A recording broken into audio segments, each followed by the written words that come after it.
I apologize in advance on behalf of myself and Ranking Member Chu for being 44 minutes late, but at least this way we won't be interrupted by votes.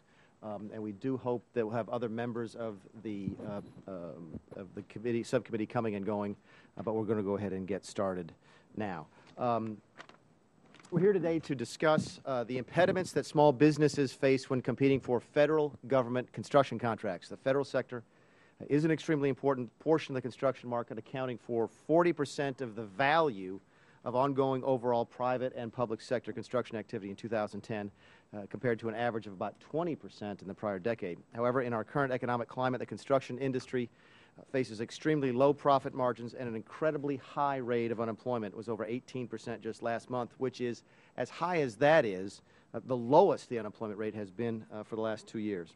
Against that backdrop, we have regulatory requirements of the federal contracting process that are costly, burdensome, and often prohibit small businesses from successfully competing on contracts, especially construction contracts. This is not satisfactory.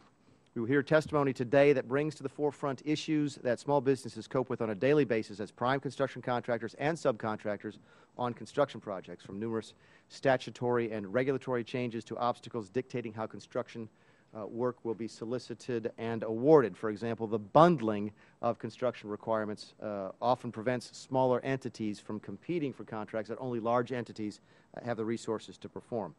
However, as a former small home builder myself, I know that small construction companies have the resources and expertise to build in their communities at competitive prices. We'll also examine challenges involved with the sealed bidding methods of contract awards, the manner in which SBA calculates the prime contractor's credit for subcontracting goals, the prompt payment of prime contractors and subcontractors on construction contracts, the government's retention of contract payment on some construction contracts, and the desirability of having a local preference in some circumstances for construction contracts. Finally, we will address the effectiveness of the SBA's surety bond program and take a look at the individual surety bond market's role in securing bonds for government contracts.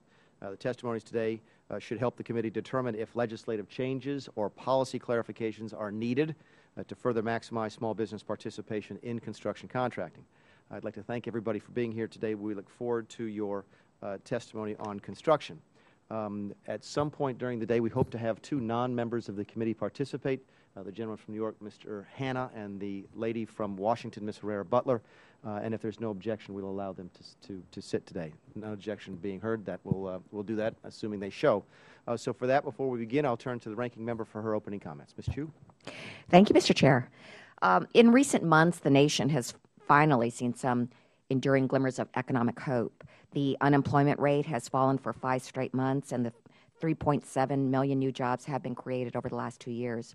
In my home state of California, optimism is picking up as a measure of the state's economic activity is now 12% above its cyclical low.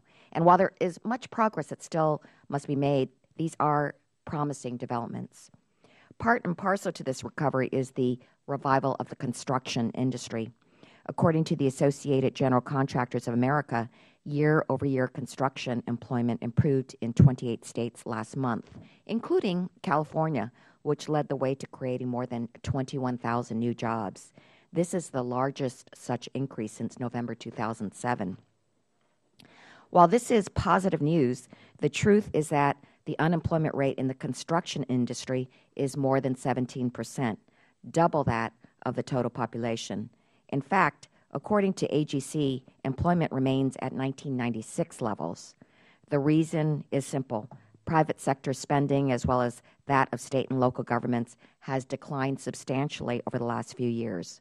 Compounding this are several challenges that small businesses face in winning federal construction work. Among these problems is the continued bundling of contracts. Last year, more than 150 contracts worth over $50 billion were consolidated. As a result, nearly 200 small businesses missed out on contracting opportunities worth more than $15 billion. By bundling large contracts such as these, the government effectively shuts out smaller companies from competing for work that they have the skills and expertise to perform. Splitting these mega contracts into smaller pieces would enable more construction firms to participate in these projects. By doing so, the government would avail itself of more qualified companies and the high-quality craftsmanship that they bring to the table.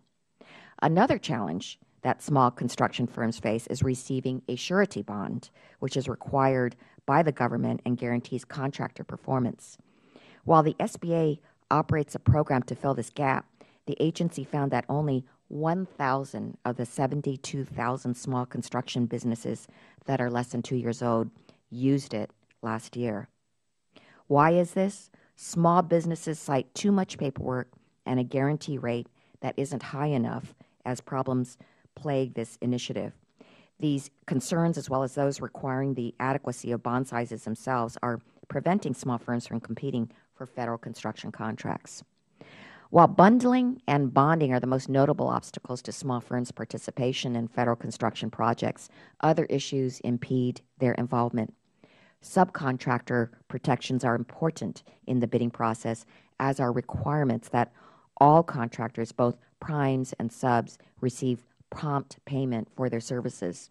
After all, many small businesses do not have the deep financial pockets of larger firms and need to receive payment to make payroll and pay their own vendors.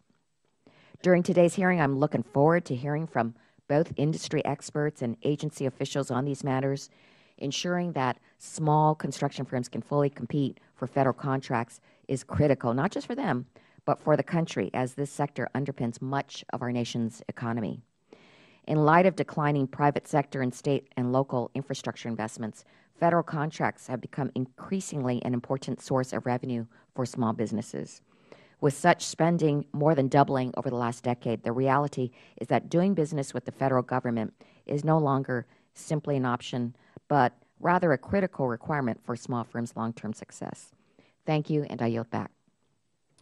Thank you, Ms. Chu. Just a couple of housekeeping matters. The way we work it in here is that when we ask you to begin speaking, you'll see a timer in front of you, and the basic time allotment is 5 minutes. You'll see a green light for 4 minutes and then the yellow light for the last minute. However, our practice, since we've been doing this year, is to try and give you as much leniency as possible. Please don't feel the need to rush through your presentation. We're very interested. Many of you have come long distances, so we'll give you as much time as you need. If for some reason you do start to get a little long-winded, which is not unusual in this room, mostly from us more than it is from you, you'll hear me lightly tap the gavel, and that's just an invitation to please start to wrap things up. And then what we'll do is we'll have everybody's testimony at one time, and then we'll turn to the members for questions. So with that, I'll introduce some of the members of the first panel. We'll start with Mr.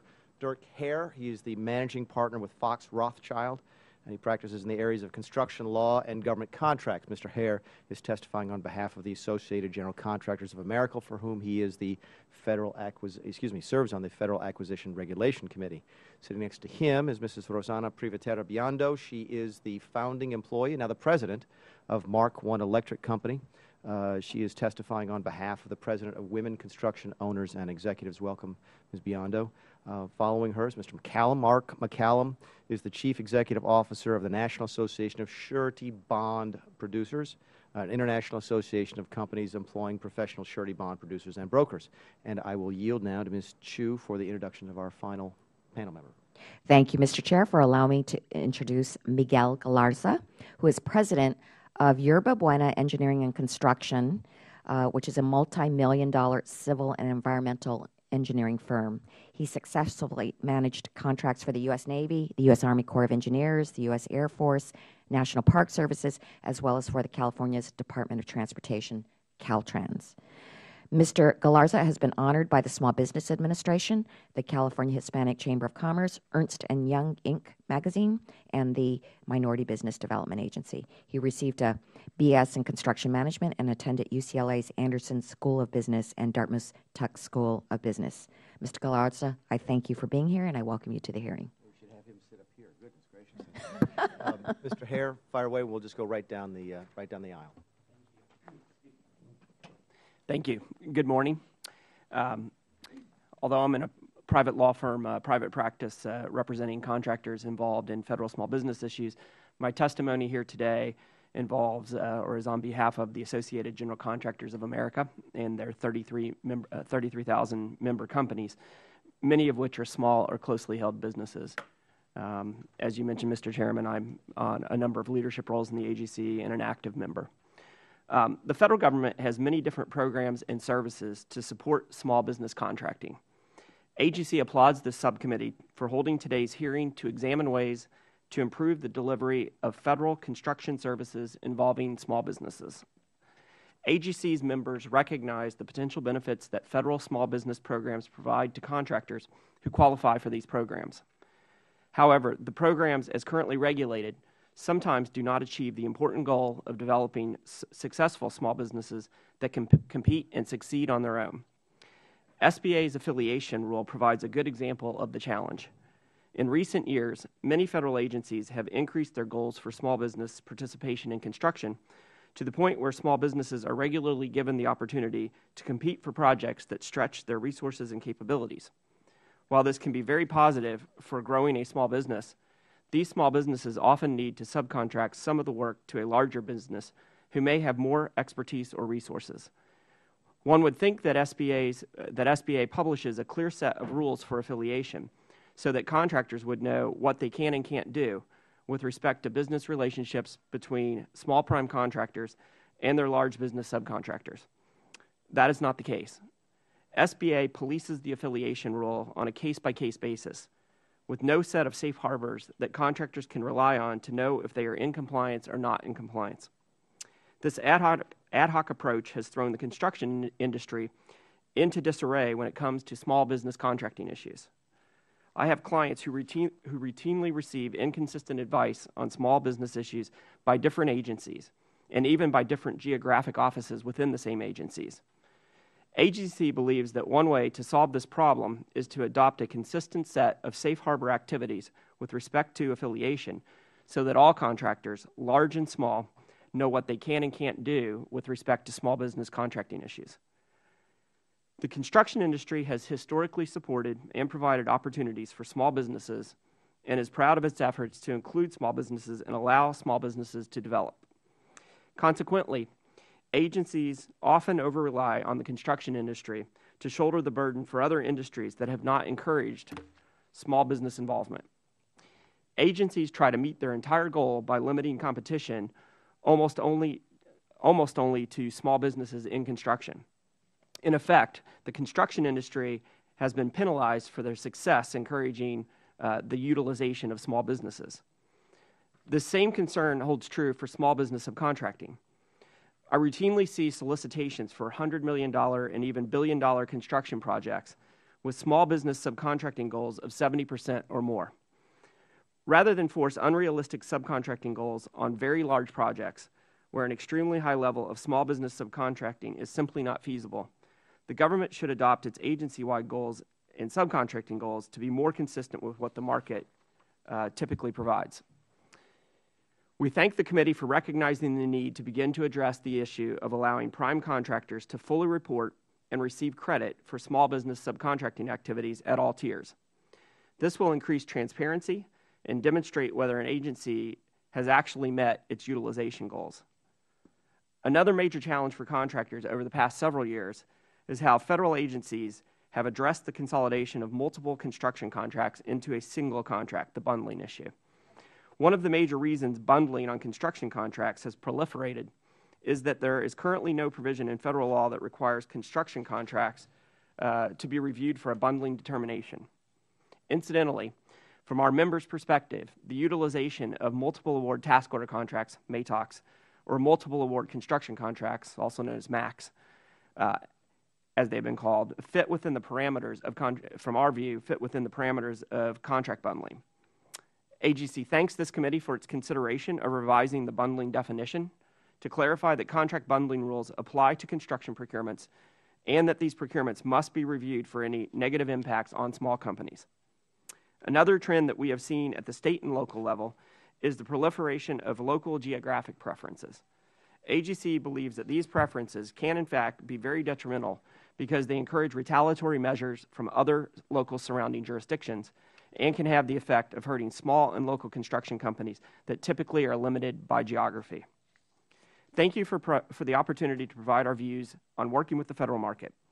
AGC strongly recommends Congress reform the federal procurement process to, 1, create safe harbor standards that do not penalize contractors for making good faith efforts to abide by the SBA rules and regulations, and specifically the affiliation rule. 2, limit over-reliance on construction to achieve overall agency small business subcontracting goals. 3, ensure that small business goals take into consideration small business capacity in the relevant markets. 4, count all small business participation at all contracting tiers. And 5, revise the bundling definition to clarify that contract bundling rules apply to construction procurements. Thank you. I appreciate the time. Thank you, Mr. Herod. And we are going to have several questions, but we'll go through all the testimony first, then come back one at a time. Ms. Biondo. Mr. Chair, Ranking Member Chu, and members of the subcommittee, good morning. I am Rosanna Privateer Biondo, President of Mark I Electric Company, headquarters in Kansas City, Missouri. Our company does both prime and subcontracting work. I concede the issues from both sides. Today, I'm testifying in the capacity as President of Women Construction Owners and Executives, WCOE. Our mission is to create contracting opportunities for our members. Our members are women. We have just completed our 28th annual leadership conference here in D.C., and we had women business owners from across the country discuss these important issues. Let me begin with size standards. The SBA size standards in construction are based on either revenue or number of employees. We at WCOE like the SBA's office to change the process from revenue to number of employees. Here is why. A small specialty contractor is capped at a $14 million revenue. Then once they exceed those numbers, they are now a large company. Yet a company that you may buy material supplies from may have a revenue that exceeds that same $14 million number, yet their company is not considered small. They're still considered small. And the reason they are still considered small is that they are done by the number of employees. So in this very avenue, you have companies who have all types of dollar ranges that differ, yet number of employees seems to be a better way to calculate whether a company is large or small. So we urge them to look at calculating the size of a company based on number of employees. Bid shopping. We need this to stop. This hurts women in all small businesses. We would like the agency to implement a process that on all sealed bids that the prime contractor would submit, that they would be required to list their major subcontractors by name, scope, and dollar value at the time of bid. This would eliminate the after the fact low bid substitution. This happens both in the private and public sector. Example, I bid a job, and on that day, the general contractor comes back to me and says, we used you on this project, you are the low bidder. Weeks go by, you never hear any more from them, and then you're asked, what happened? That you are told that after the fact that a lower bid came in, and so they used that bid. So the question is, at the time of bid, if this was the federal government, and I was low at the time of bid, they used my number? Where did that money go? Did the federal government get that savings? And it's just not a fair process.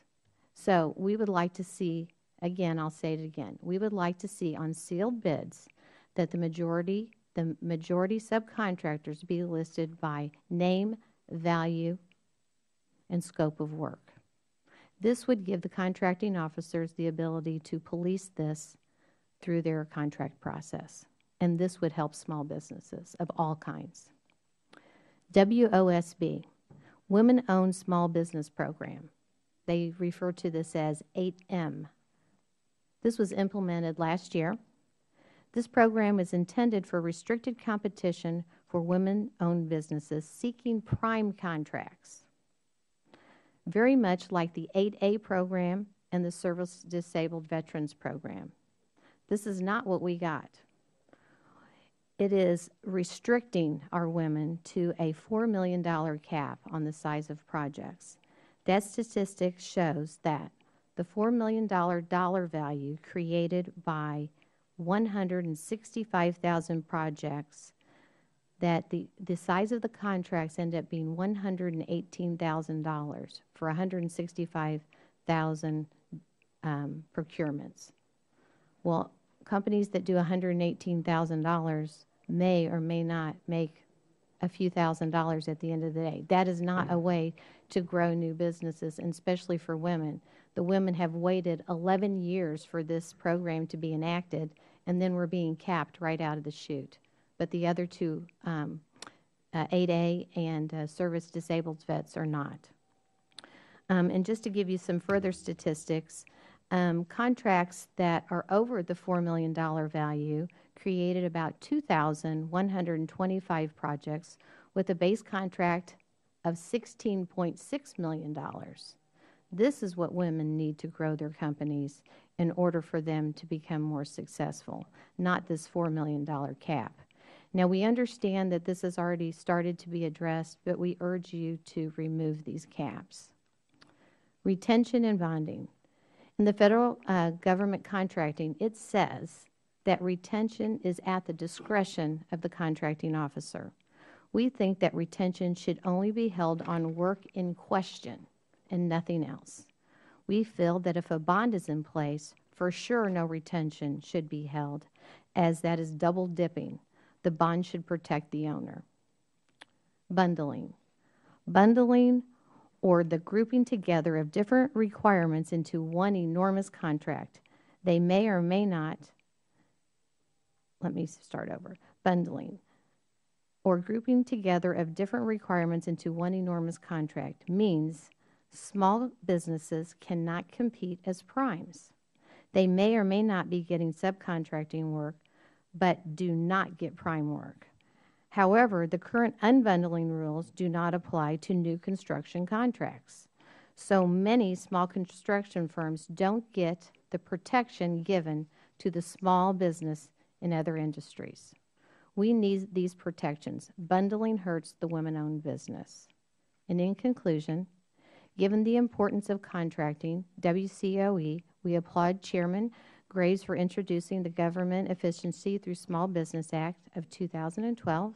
We also express our support and thanks to you, Chairman, for introducing H.R. 3893 on subcontracting, and you, Ranking Member Chu, for your work on mentor-protege programs.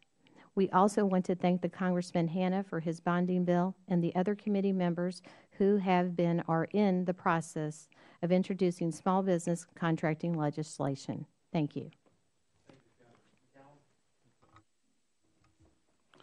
Chairman Mulvaney, Ranking Member Chu, members of the Subcommittee on Contracting and Workforce, thank you for the opportunity to speak with you this morning.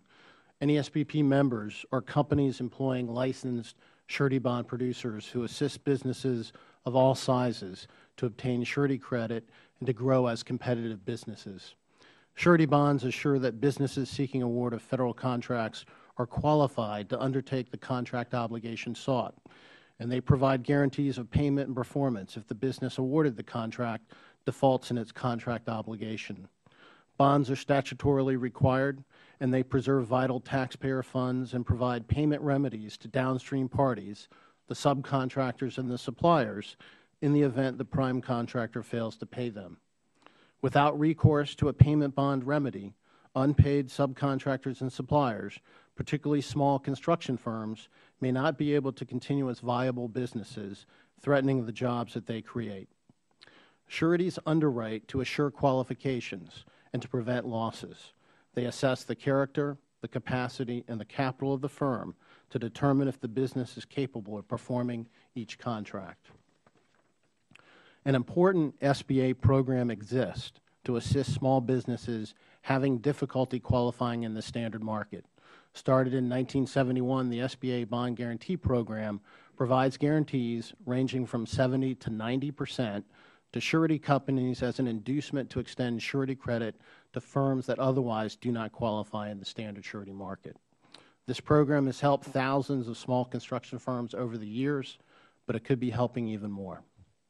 SBA recently has undertaken efforts to improve the program, such as streamlining its bond application process and improving its response time to claims and expanding its outreach to design-build contracts. It is a good Federal program that deserves to get better to continue to achieve its mission. Among the enhancements that we propose are increasing the guarantee percentage to a uniform 95%, reducing the fees charged businesses and sureties to access the program, increasing the contract maximum from $2 million to $5 million, vesting discretion in the program administrator to assume program liabilities, and eliminating regulations out of keeping with prevailing practices of the construction and surety industries. Further recommendations are detailed in our written testimony.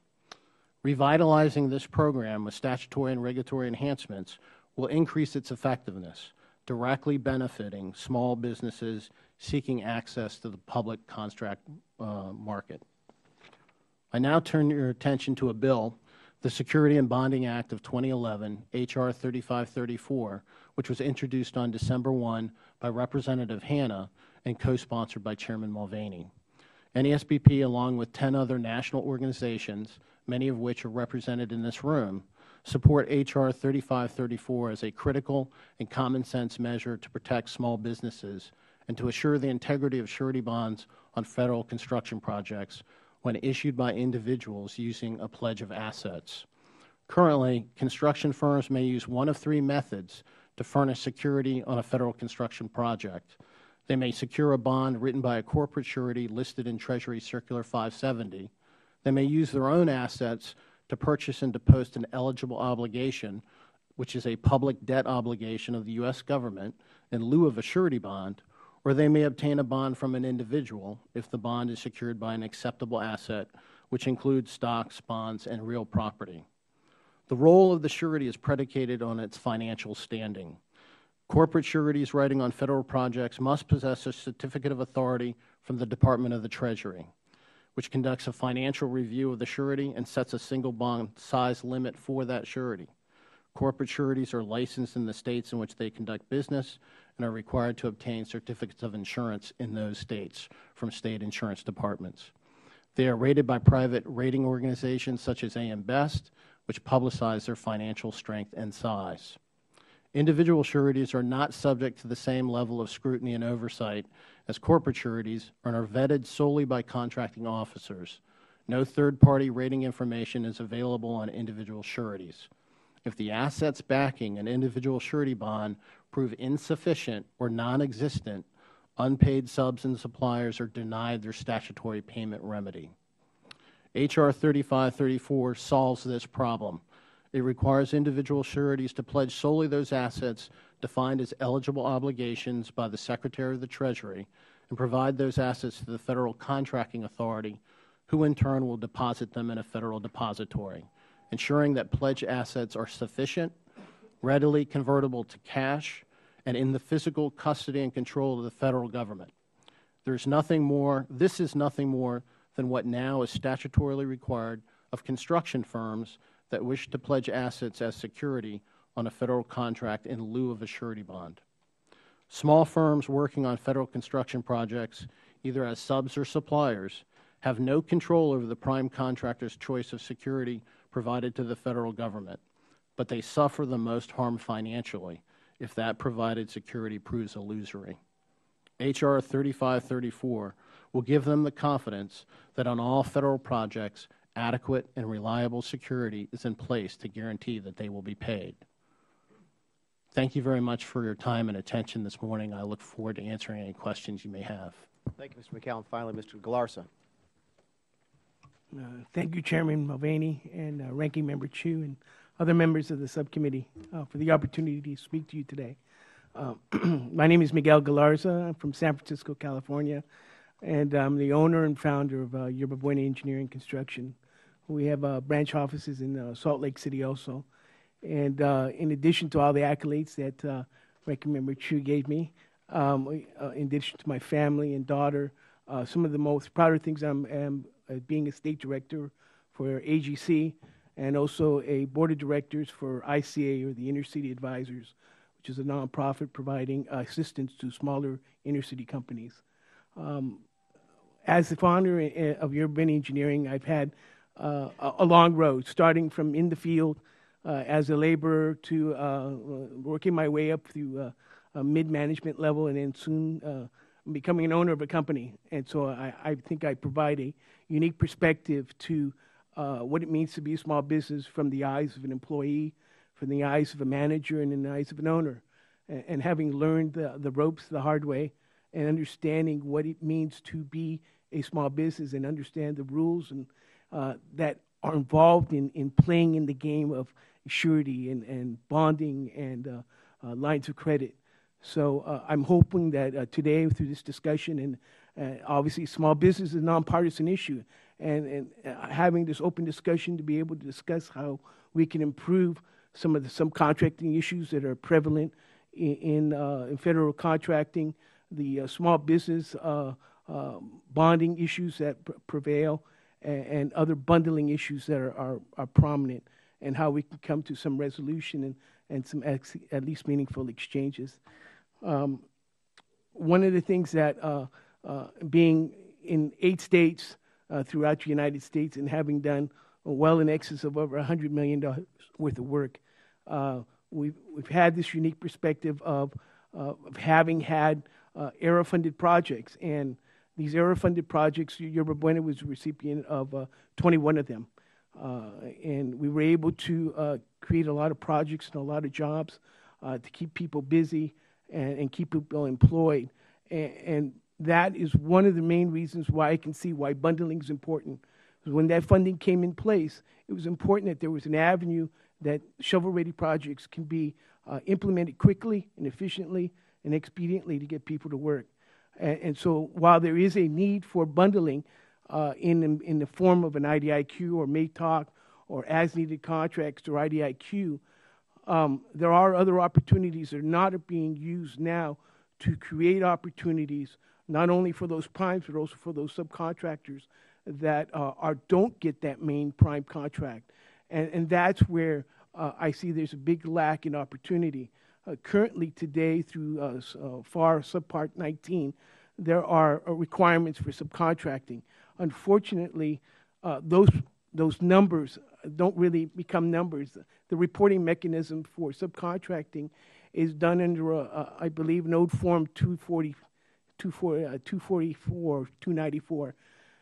That number or that form basically talks about percentages. It doesn't talk about dollars. So when you have a $100 million contract, you talk about 60%. 60% of subcontracting, but what really makes up that 60%? It's the portion of which the prime contractor designates he's going to subcontract. So in that $100 million contract, if he decides he's only going to subcontract $2 million, and he says he met his goal at 60%, what's 60% of $2 million? That's, in the big scheme of things, he can say he did 60% and he met his goal, but he really didn't do much other than meet his minimum standard that was required contractually. I think that the city of San Francisco, the state of California, and other state agencies provide a true roadmap of how subcontracting should be done. It should be done based on dollars and on total contract value. That way, you have an obligation to meet a certain requirement. If it's a $100 million contract, we want 20% subcontract, that's $20 million worth of opportunity. And developing a real statutory penalty for not enforcing and meeting those obligations that you set forth as winning the contract. There's nothing worse than to win a contract and then say you're non-responsive because you failed to meet your statutory requirement. That is the penalty that needs to be imposed. Only then, when there's real teeth in enforcement, will contractors begin to understand that that's the real price of doing business for the federal government. And they will start to reach out and look for opportunities for small contractors. There are other issues regarding bundling, subcontracting, but my time is short, so I will let the committee talk to me in questions if you feel free. Thank you again for the opportunity.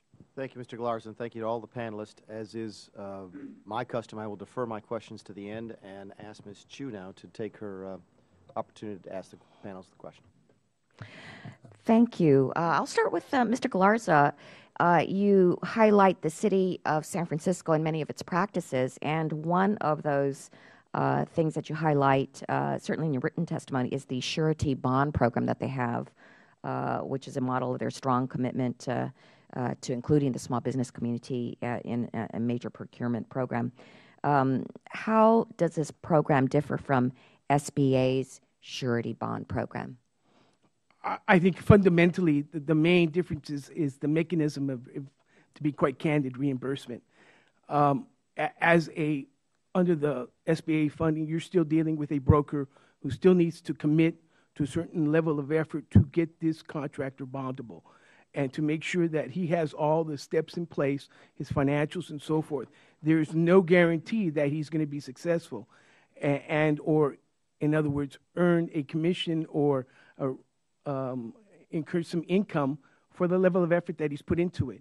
So what ends up happening, unfortunately, is those 1,000 contractors that you mentioned are those that have been somewhat the low-hanging fruit, the easy ones that have been cherry-picked that are easy to access. They have financials. They have the tools in place already to be an easy target to be used. The city of San Francisco doesn't use that methodology. They use the contract, the agency that is used to initiate the bonding program is paid a fat fee. And their job is to get the contractor ready to do business the right way. In other words, build their foundation so that at some point in time, they no longer need this surety bond program. They're in the game with the rest of contractors. Ultimately, this is supposed to be a developmental stage to get them to the next level. Not that they should depend on this 5, 6, 7, 8, 10 years down the road. They should be able to build their capacity, learn how it means to be in business, to report, to pay their taxes, to do what it needs to be part of the tax-paying community, and then you will be able to get bonding a lot easier. Those are all simple. Bonding hasn't changed in 50 years. It's the same rules that have always applied. Ultimately, you choose as a contractor whether you want to play by the rules or not play by the rules.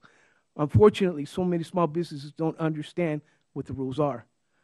And so they're lacking that understanding so that they can play by the rules. And, well, for Mr. Galarza and also our expert on surety bonds, Mr. McCallum, should Congress consider scaling up or piloting this type of bonding program? If so, which agency would be the best to run this program?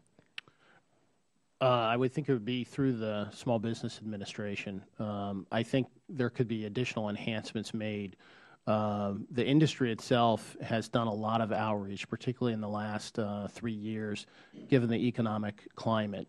And as Mr. Galarza points out, oftentimes one of the initial difficulties is that businesses just don't know where to go. They're not aware of what a surety bond is, how to go about it, and so forth. And so the industry has done a number of what they call contractor development programs, which were pioneered by the Surety and Fidelity Association of America. I've been partnering with the U.S. DOT, for example. They did 11 different programs last year. I think they're on track to do 11 or 12 this year. And it's designed to go out there into the small business community and give them initial awareness and education about bonding and other things such as risk management that they need to know in order to qualify not just for bonding credit, but financial credit as well. And there needs to be more investment, I think, by any contracting agency of the federal government in trying to put on these types of awareness and education programs. If I might add, in the 15 years that the city program has been in place, and the millions of dollars of contracts that they've had, they've been able to collateralize these bonds with as little as 40%. And one of the key reasons that it works in San Francisco is because the city itself has put $5 million in escrow. And that $5 million means that the city has a vested interest in making sure the contractor is successful. After all, it's their money that's backing their own bond. And so to make sure that we're all in together, so to say, rather than having an adversarial role, the city comes to the table and says, how can we make sure you as a contractor is successful? What is it that's going on in this project that's preventing you and the project success from meeting success? So given that it's their money, they have a vested interest in making sure it succeeds. Okay. If I may add an additional point, one of the things that our members seem to find out that a lot of times with an emerging business, there's a reticence to take their hard-earned capital and apply it for the services of a construction attorney or a construction accountant. That can be a significant fee for them when they're just getting started. At the same time, that's exactly what they need to be doing to make sure that they're building their business infrastructure so they can succeed and go to the next level. And there are sometimes local programs that will, through a grant of funds, will help with securing those kinds of professional services. Or alternatively, there may be opportunities through, for example, the SCORE program, where you have retirees who are construction lawyers or accountants come and provide those kinds of services for businesses.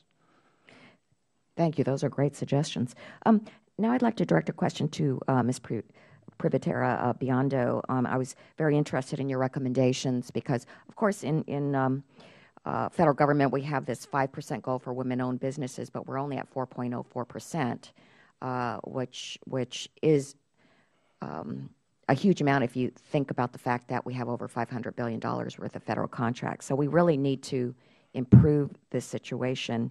And in your testimony, you bring up the practice of prime contractors bid shopping subcontractors, and they'll submit their proposal with the women-owned business or other small firms, but once they get the contract, then they make this last-minute substitution with a business that offers a lower bid, and then they'll pocket the difference.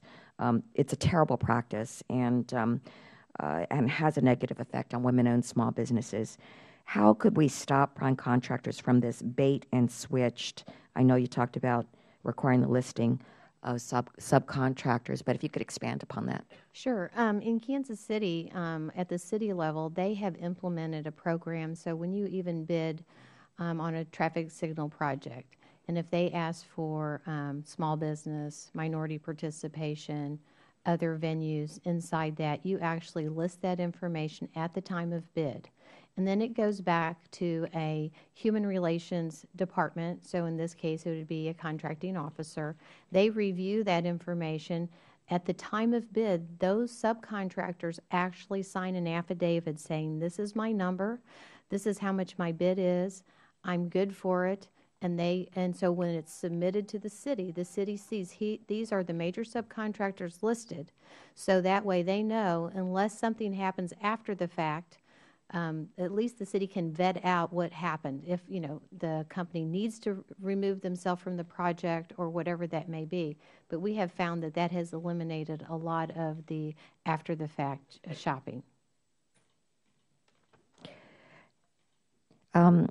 Now I'd like to ask about the bond limit, the maximum bond limit. The American Recovery and Reinvestment Act temporarily increased the maximum bond limit from $2 million to $5 million, and bonds of up to $10 million could be authorized if a contracting officer certified that a bond over $5 million was necessary. Unfortunately, this provision has expired, and I know, Mr. McCallum, you talked about increasing it would certainly help small businesses compete for bigger contracts. Should Congress permanently extend the bond limit, and what maximum bond limit should be available? Anybody on this panel? The women believe that it should be extended at the R rate that was in existence prior to this. It's expired, so at a minimum where it was before. As you recounted, it was $5 million increase during the economic stimulus, and then up to $10 million should a contracting officer certify that there were appropriate circumstances. We think a $5 million limit would be a good limit. I think it's recognizing that even for smaller procurements, they're getting larger, and it would give these small businesses who are participating in that program the opportunity to seek more work on federal. But you have to remember that the program itself is helpful in other contexts, not just federal work, but other public work contexts as well, where they may need that credit line. Okay, and my final question is for Ms. Galarza and Mr. Galarza and Ms. Privatera Biondo. Agencies are required to review contracts that bundle requirements of two or more goods or services that previously provided or performed under separate contracts. However, since construction contracts are new requirements, there are those that argue that these contracts do not need to undergo the same bundling scrutiny. Courts have yet to rule definitively on this issue, but I think we should focus our attention on contracts that are more likely to be bundled. What types of contracts do you see bundled that could clearly be broken up and bid on by small businesses? Obviously, there are reasons for bundling, either capacity, the nature of the work. For example, in our home state of California, there are often large environmental contracts that require extreme expertise that are not available to small business. And so I can see that for a reason to having a bundled contract. Those are typically $500 million to $1 billion programs involving environmental cleanup in BRAC facilities. However, on the other side, the opportunity to create a smaller, say, baby RAC or remediation action contract, so that you, although you have a bundled contract for the large prime contractors, you enable smaller prime contractors to gain traction and to learn how to do that similar work, and so that they can build their capacity at that same level. Ultimately, these large businesses were small at one time, and they obviously built their bonding capacity to get to that level. And obviously, that would be an excellent opportunity. Agencies like the Corps of Engineers and Navy, they have BOAs, they have MATOCs, they have smaller procurements that give expertise to smaller contractors. All I would say is create opportunity. If the contract needs to be bundled, create an opportunity where there's a similar mirrored opportunity for small business so that they can indeed do the same thing. And I would say that I believe that the women have an opportunity to get more prime contracts. If you have a $500 million contract, I guarantee you they can easily take $20 million out of that and scope it out so a woman or a minority can go and be a prime contractor and achieve that. But the problem is, when you bundle it, they don't reach down that far to you. But those large projects, they can break scopes down. The larger the project, easier to break the scope down. The smaller the project, the harder to break the scopes down, because there's so much more to work with. So I just think it's a choice, and I think they need to break them down further. Thank you, and I yield back. Thank you, Ranking Member. We'll turn now to the gentleman from Florida, Mr. West. Thank you, Mr. Chairman and Ranking Member, and thanks for the panel for being here. I just have one basic question. I think it's great today that we have the private sector representatives here, and then also we have public sector representatives here.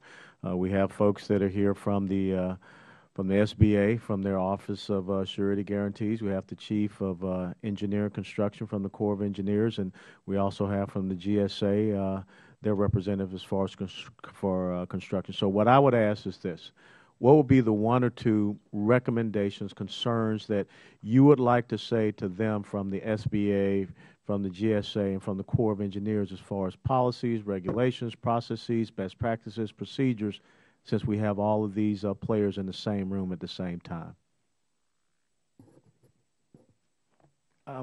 If I may, thank you. As we all know, construction is about building a good foundation, and that foundation starts with training, and starts with a teaching program.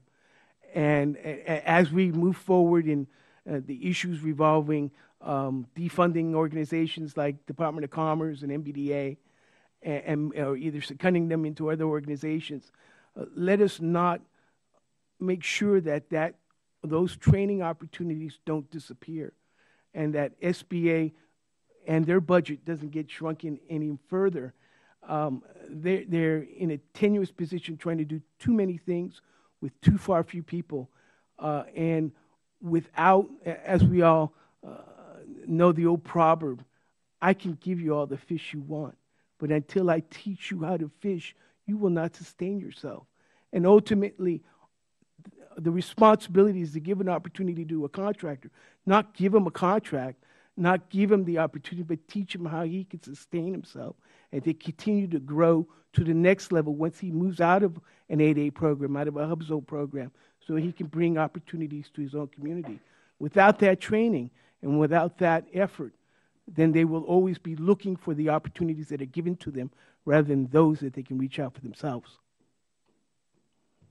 I'd like to go back to the size standard issue. This has been an antiquated program in place for many years that there's been a lot of discussion on. And, you know, to ask for something as simple as move from a number of employees to revenue and to not get much movement is very difficult. But if we could have some consideration in that area, because it's done so many different ways, it's not consistent. From AGC's view, we'd like to see some clear rules, safe harbors, if you will, on how SBA evaluates the affiliation rule, particularly with respect to subcontracting between small business prime contractors and large business subcontractors. There's a lot of confusion in the marketplace. There's a huge amount of bid protest activity going on right now, and we'd like to see some clarity. We think if SBA could clarify for everyone what small and large businesses can do in a subcontract relationship, it would benefit the industry and the agencies in the SBA's program and goals. And I would add, in terms of training, just internally, they make a commitment to train their procurement officers. There's a lot of concern in the private sector that there are a lot of retirements that will happen for very skilled procurement officers. They have a tough job. They do a wonderful job out there. But as new folks come in, they need to have the training to carry on with their complex tasks that they have. So I'd urge them to do that. And from my own perspective as well, an adherence to the Miller Act requirements, we sometimes see that they're not adhered to. They're there for very good public policy reasons, and that needs to happen. Last quick thing, each one of you, if there was one onerous federal regulation that you would want to see repealed, what would it be?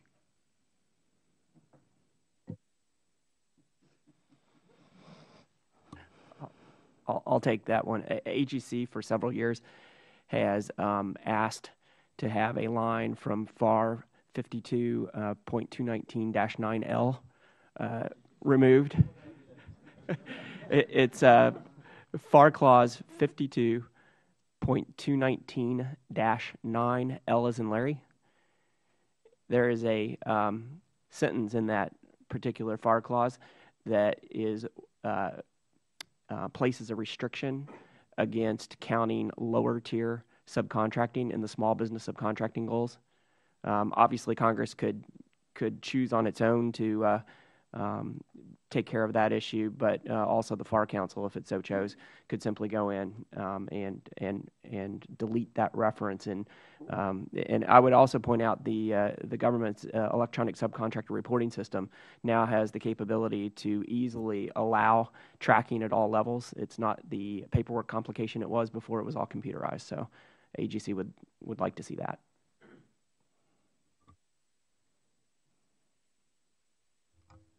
I'm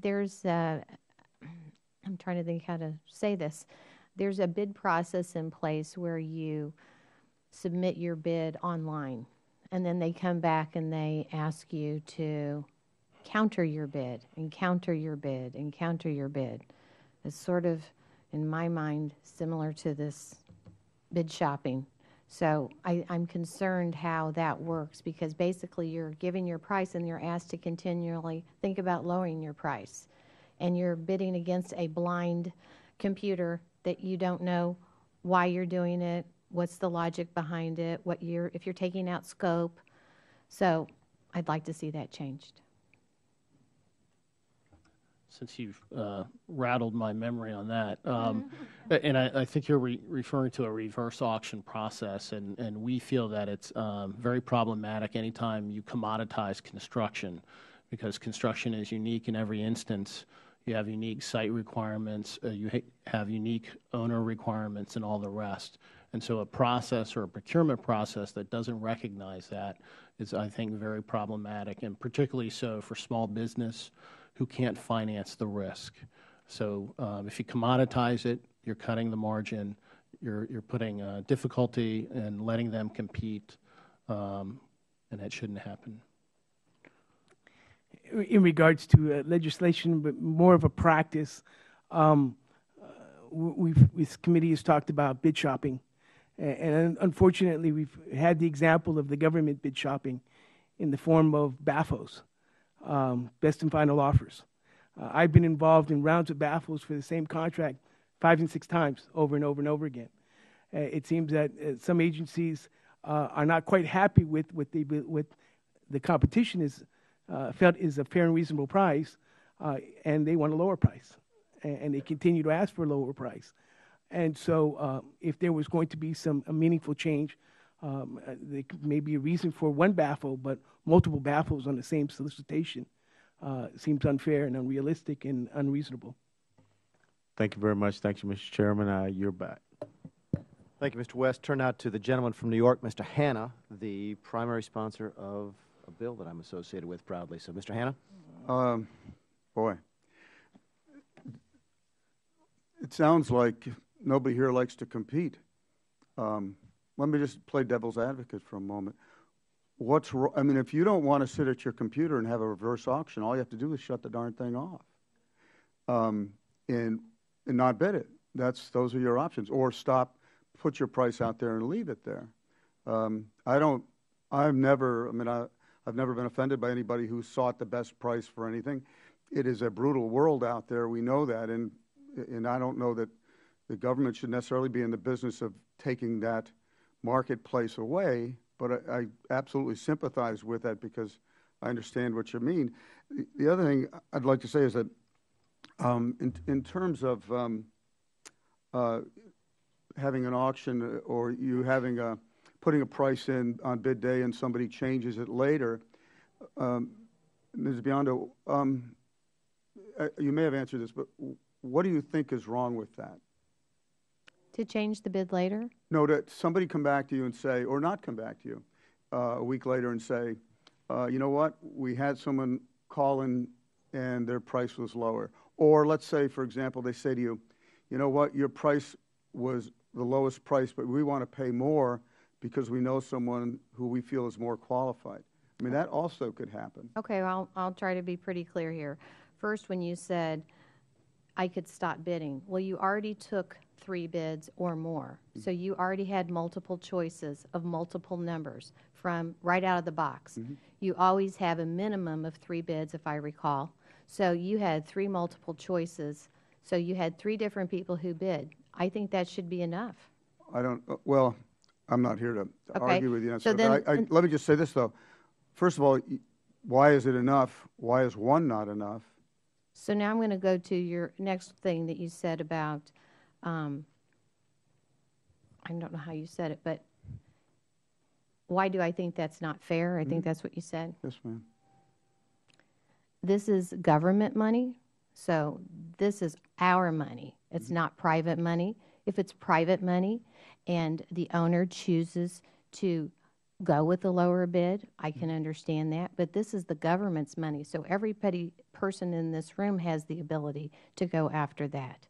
And I don't think that the process that they have makes that fair. Shouldn't the government be in a position to get the best price it can? Isn't that the ultimate responsibility for the government to find the same good or service or both at the lowest possible price? Yes, and that's why you go for multiple bids. You had multiple choices. But when people put those numbers together and companies spend thousands of dollars putting bids together and are unsuccessful in that way, I mean, there's a lot. I mean, it's not like you just put your number out there and it didn't cost your company any money to put the job together. I mean, how about when your company spends $100,000 putting a bid together and you didn't get it? That's life. Well, some other company did, and somebody got a better deal. And I assume that the ultimate goal of all of your companies is to be competitive, or no matter what we do from this seat or in this House, we can't control how competitive you are. Only you can. And the work is getting done, and somebody's doing it, and that person presumably is the most qualified at the lowest price. So I appreciate that you like not to have to compete as much. I appreciate that you'd like not to have a prime contractor be able to go to someone after the fact and shop your price, which I would agree with anybody here. There's something unethical about that. I don't disagree with it, but it doesn't make it illegal, and it certainly it may be the case that somebody actually found a great deal better price. And we have to remember, this is the beginning of the job, and a prime contractor, even if it's a big job and it's bundled, there's no guarantee that the profit he took by getting a lower contractor will actually help him finish that job. He may need that money to be successful. Well, let me say that, speaking on behalf of my own personal company, we bid thousands of jobs every year, and we compete on a day-in, day-out basis. So for you to insinuate that I do not like to compete, I take offense to that, because we compete constantly, and we understand what competition means, and I welcome it. You must be doing well. I mean, obviously you are competitive, or you wouldn't be here. So I give you credit. It wasn't meant to offend you. It's a simple question. I lived in your world for 30 years and dealt with the same circumstances. Excuse, Mr. Galazzo? Yes, sir. If I may? I'm out of time. I don't. Thank you. Thank you very much, Chairman. What do you build? We're a heavy civil contractors, roads, bridges, pipelines, things of that nature. So I have to ask you, if you can do all of that, Yes. and this is meant in the kindest way, because I understand the nature of accounting and bonding, everything you go through is awful. But if you can do all that, and you're an engineer, why can't you figure out your own bonding needs? I certainly can. This issue is not about me. This is about the tens of thousands of contractors that don't know what to do. Just because you're a contractor doesn't make you a builder. It just means you pass the test. And just because you're in business doesn't make you a business owner. It just means that you signed up for a business license. And so, unfortunately, when you get into environments like a reverse auction, you have that contractor who has no clue what that means. So he gets sucked into the competition just like playing poker. And unfortunately, he's found the quickest way down to bankruptcy and not understanding what he's gotten himself into. And yes, I got the job, but I can't pay my bills. I can't pay my vendors. I can't pay my taxes. I can't pay my FICA, my FUTA, my SUI, but I got the job. And unfortunately, that is what happens when you open up a competition where you have people that are not knowledgeable enough to understand the ramifications. But isn't that exactly the point, that the bonding is that firewall between those people and more qualified people? And by removing some portion of that firewall that's existed for so many years, 50 years, and I'd argue bonding has changed in the last 10, 20 years to its detriment, because it does let marginal people in. Not that I'm not supportive of minority bidding, et cetera, but do you see in your mind a point at which there's too much of that, where severely marginal people get into a business that, frankly, they're not qualified for, that there's so much assistance that actually encourages their own demise? There has to be some kind of bottom line limit where a person has to have more than a pickup truck and a hammer. No question. And I would agree with you. I think the point that you've made earlier about competitiveness is tailored to the large business. He gets a preferential bonding credit.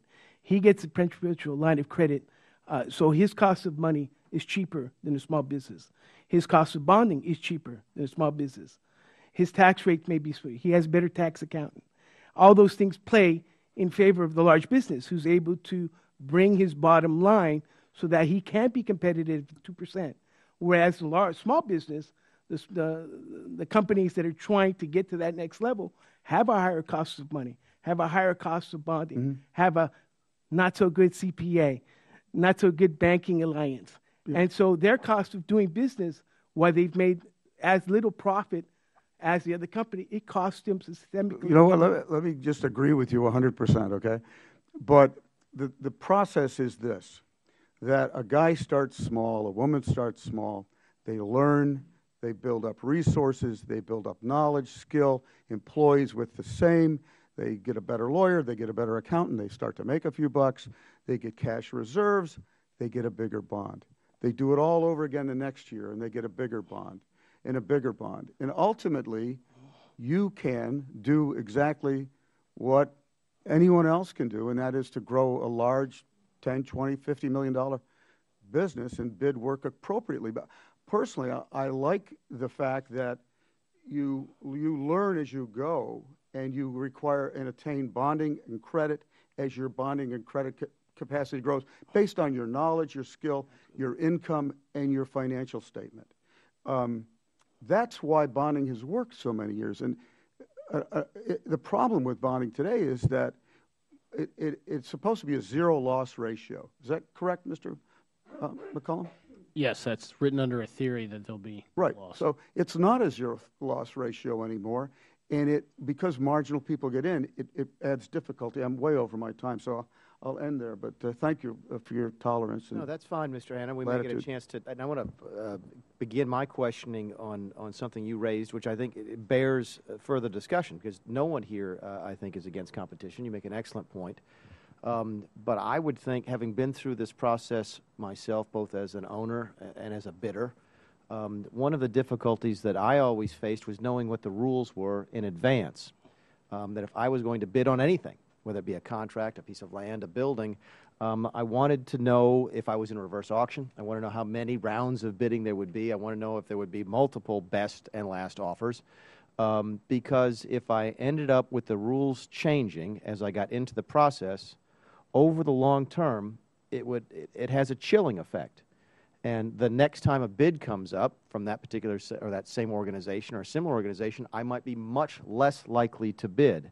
And I think in the long run, if we allow that environment to prevail when it comes to government contracting, what you'll see is folks like Mrs. Biondo or other organizations simply drop out of the process and decide that if I don't know what the rules are in advance, if I'm going to waste all my time and my money to go through these multiple rounds of bidding, then I'm not going to do it. And I think in the long term, that may have a detrimental effect on the price that the taxpayer ultimately pays. Everybody up here, and you and I know each other very well, are interested in seeing the best deal for the taxpayer. But I also think there's a long-term consideration over the system that we create, as opposed to looking at everything as a one-off kind of deal. Let me start with my questions, and then maybe we can come back and throw it open to further discussion. I want to start with, we'll just go in order. Mr. Hare, you had mentioned that there were no rules on subcontracting by small business to large businesses. There were no safe harbors. There were no. It was done on a case-by-case basis. As someone who used to practice law, I can tell you that the world of a case-by-case basis is the world in which the lawyers thrive. We love that kind of thing because it simply drives litigation. Give me some suggestions when we talk about that world of small businesses subcontracting to larger businesses, which we know not only happens but has to happen in certain circumstances. Give us some suggestions for safe harbor rules that you'd like to see.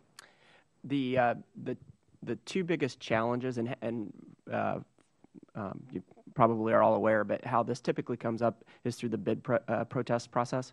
So a competitor will protest a bid of another contractor who is the apparent awardee on the basis that the business relationship between a small prime contractor and one of its subcontractors who happens to be a large business is in violation of SBA's affiliation rules.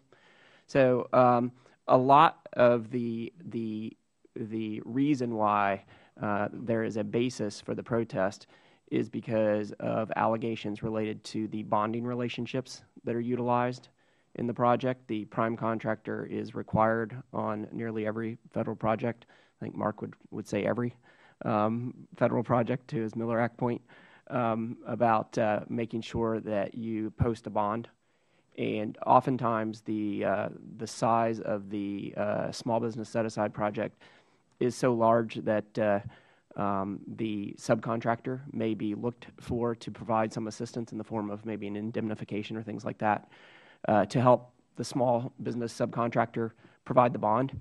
AGC's view and our view, my view is, that is not something that in and of itself should be improper. You have to look at other things, and I think you could develop a set of rules where that is something that is specifically permitted. For example, in the mentor protege program, allowing the mentor to help support the bonding program of the protege is specifically allowed and often included. And I think it helps build a level of relationship for the small business that it can develop with its surety that in some cases is very helpful. But that is a very heavily litigated area right now in this type of work. Another example of a safe harbor that I think would be useful is some kind of clear rule on whether or not different parties can utilize employees of different companies. Just some clarity, so that everybody is playing by the same set of rules, because different competitors will choose to do different things related to how they get labor and executives onto a contractor's staff. And if one contractor is, because of the absence of rules, is doing something and another contractor is not, that often can make the difference as to who gets the job based on competitiveness and a whole range of factors. And I guess my last point, the reason why this has become such an issue is because the Small Business Act has a provision in it that says if you misuse the goals of the small business program, you potentially are subject to False Claims Act liability. And there's no clear guidance on what is and isn't an improper practice relative to the small business rules. And we're starting to see both offices of Inspector Generals and, in some cases, U.S. attorneys who are taking a look at what we think are legitimate business practices and taking a different view of that and saying that's improper. And now all of a sudden you've got investigations ongoing with a lack of clarity as to what is permitted. And by the way, to the next panelists, and Mr. West hit on this. A lot of times, what we'd rather see is a back and forth between folks from the private sector and the folks from the SBA and the GSA. So, to the extent the next panel is in place, I'd encourage you to listen as we go through all of these questions, but specifically these, because what we'd like you to do is respond specifically to things such as these recommendations that the request that Mr. Hare just made. Let's talk about bundling for a second, because I was surprised when you get down into the weeds of bundling. One of the It's not a loophole, but it's a gray area in the law that essentially removes, or could be determined to remove, new construction from the prohibitions on bundling. Tell us a little bit why that is and how you think we can fix that. Well, I'm not exactly sure why that is. The definitional issues. Well, AGC, and I'm not even sure I'm going to be able to answer your question the way you want it, but for lack of understanding on my part. But I think AGC's view is that there are a variety of contracting vehicles that are used by the federal government, and several of the panelists here have touched on the bundling issue. We think that bundling in general, as long as you, I think what I heard Mr. Galarraza say is that perhaps you could take a series of smaller projects which could be placed in an IDIQ or a multiple award vehicle, and as long as you set those aside for small businesses, that even though that's technically bundling, it wouldn't hurt small businesses, is perhaps the way to say it. And the flip side of that is what AGC looks at are these larger multiple award contract vehicles where maybe you're taking $500 million down in New Orleans and you're sticking it into a multiple award vehicle, and only large businesses are going to qualify for that, even though you may have 50 projects that could come out of that in a per project average size of $5 to $10 million.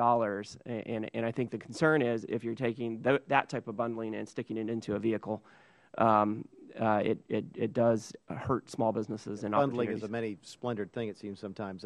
One of the issues that we came across in one of our field hearings was that new construction, there's a prohibition on bundling in many circumstances, but because of the way the language is written, new construction is often excluded from that prohibition, so that you are allowed to bundle contracts on new construction that oftentimes effectively remove small businesses from allowing to bid, which leads me to my next question, because one of the things we heard both in California and in South Carolina when Ms. Chu and I conducted our field hearings was frustration over the amount of contract work that stayed local.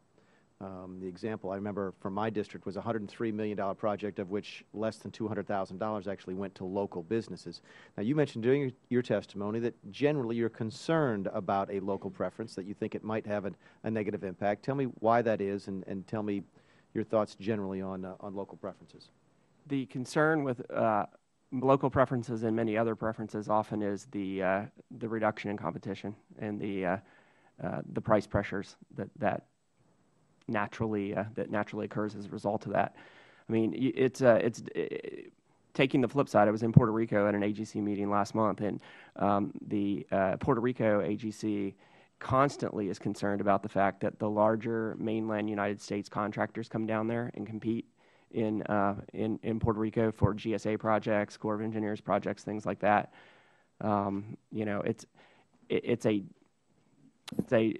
sometimes a challenging set of circumstances to balance, you know, cost with the desire to provide more opportunity for local businesses, and I think sometimes there's a tension there. There is, and certainly, again, as Mr. Hanna said, and I think as everybody in this panel agrees, we're interested in getting the best deal for the taxpayers in both the short run and the long run, to the extent that's possible. But I can't remember if it was your testimony or Mr. McCallum's, that one of the things we struggle with in the construction business generally is the attempts to commoditize a product, recognizing that it is not a commodity product. The construction in California is different from construction in South Carolina, and that sometimes, maybe, under limited circumstances that could still protect the taxpayer, I do want to continue to explore the possibility of looking at local preferences, but we'll deal with that as it comes. Ms. McCallum, you talked about the size standard, which listen, we ran a small business that had very high revenues with very few number of people because we were able to subcontract out a lot of our business. You build houses, you can do that. Plus, if you're selling something that sells for a relatively large amount of money, regardless of the size of the profit margins, if you measure by revenue, you might be large, and you measure by number of employees, you might be small. But so while I share your concern and I sympathize with you to a certain extent, tell me how to deal with the other circumstance, where I might be a business that sells something that doesn't cost very much, but employs a large number of people, and that's why we run this, because we want to treat them as a small business as well. So help us walk that fine line between counting something that is a small business as a large business and vice versa. Well, in construction, what we find is a great deal of our money is spent on material, subcontractors, equipment. So if you actually look at the size of a company, is it valued by their gross revenues, their net income? How are you really looking at that? There's not a clear definition as why they're looking at the top revenue. So if you were to look at what I actually expend in labor, that might be a better indicator of, and if you were allowed to maybe exclude out your material and subcontractors, because this is work that was actually performed by your own forces. So it would perform a commercial useful function in the construction industry. That would make sense to me. But to just say that because you do $7 million a year, you're a big business, I don't understand that.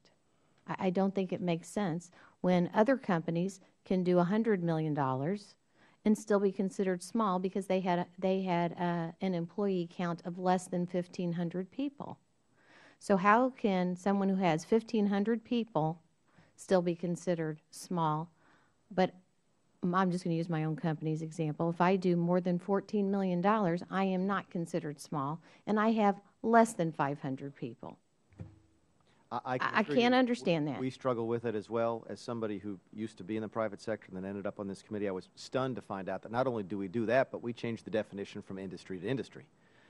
So while we're here today talking about generally construction industry, that there's a different measure for what's small within pharmaceuticals versus construction versus transportation. So we sympathize with you, and I can assure you we're trying to figure out a way to bring some reason to that system as well. Talk to me about retainage. Again, a circumstance where I'm sympathetic to what the plight that you brought to us today, because I've been on your side of contracts. I've also been on the other side of the contracts, and I found retainage to be a really, really good way to make sure the job gets finished. And while your claim is correct that I could, as the owner or as the prime contractor, I could always turn to the bond, I could assure you it was much easier to make sure you finish the job by keeping at least a little bit of retainage. So how do we balance that?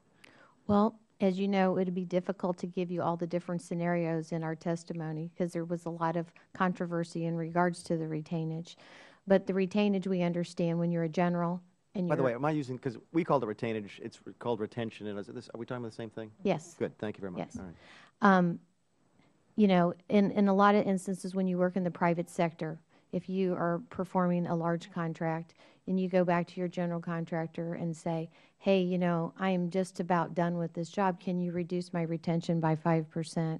Or at the 50% mark, you know, is it necessary for you to continue to hold 10%? Most of the time in the private sector, your owner will come back and say, hey, yes, you're doing a great job, I'll reduce your retention. If you're not doing a good job, obviously they're going to hold your retention. So the problem is, how do you do this with the federal government so it's clear? And the way the rules currently read, it says they don't have to charge that. Well, look at it from another perspective. Business isn't all that great for most contractors these days. At the end of the day, on their financial statement, maybe they might make 1%, okay?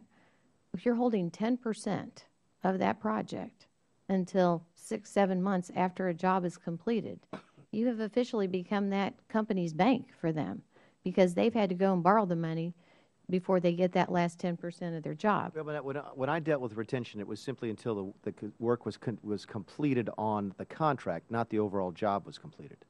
Well, So that circumstance I could see would be a problem, but how could it, if I'm the owner and you're the contractor, how could you object to me withholding 10% until the final piece of work on your contract is finished? okay, so say you finished your job in September, and the entire project is finished in September, all scopes, Okay? and you don't get paid for a whole year because the owner does not choose to pay you for a whole year. Okay, maybe we're talking about something else. To me, that would be a breach of the contract. But I see what you're saying. But again, let me ask you one okay. more question, then we'll move on, which is bid shopping, because it's something that I struggle with as well. I don't care for it. My state has banned it. Several states have banned it. What is the experience within the industry? Have the state banned? I think there's 10 or 12 states that have done it. Has that proved successful? Have we managed to solve this problem in the states that have banned bid shopping? I don't know the answer to that. I'm sorry. Neither do I. Okay. So, very quickly, I have, early on in the process, Mr. McCallum, or early on this year, I became aware of some of the issues that deal with surety bonds through something that happened back in my district and spent a little bit of time getting up to speed on the issue, only to find that Mr. Hanna had already done a considerable amount of work on it. So I'd like at this point to yield 4 minutes to Mr. Hanna to ask questions of Mr. McCallum specifically on H.R. 3534.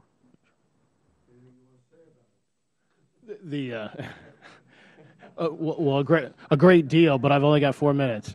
We touched on it, I think, earlier in my testimony. Right now, particularly in the difficult environment, it's very difficult for construction firms. They've been very much impacted in this environment, and so sometimes their balance sheets aren't what they used to be.